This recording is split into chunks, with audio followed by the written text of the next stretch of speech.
Assalamualaikum warahmatullahi wabarakatuh. Sampurasun dulu jeung anjing kaca mitra sedaya.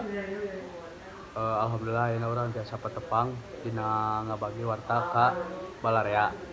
Tepangkeun sareng simkuring Rehan Pratama Sarang Ajril Maulana dina program Warta Sunda.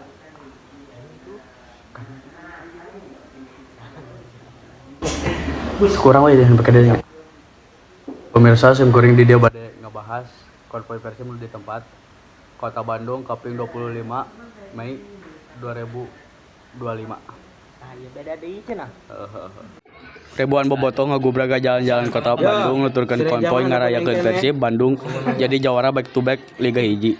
Sawatara jalan gede di dayeuh nu pinuh ku jalma-jalma make atribut Persib, bulao para bobotoh ngabageakeun arak-arakan para pemain Maung Bandung nu naek mobil khusus mau piala juara Liga 1 panjang jalan nu ngaliwat. Dirasakeun ku para supporter atau bobotoh tapi oge karasa ku Gubernur Jawa Barat Dedi Mulyadi. Jalma nu biasa disebut KDM ilu buing dina konvoy hajatan Persib di mimiti ti Balai Kota Bandung nepi ka titik akhir Gedung Sate Bandung. KDM mastikeun bakal mere bonus ka pemain Persib sanggeus menang Liga 1 Indonesia.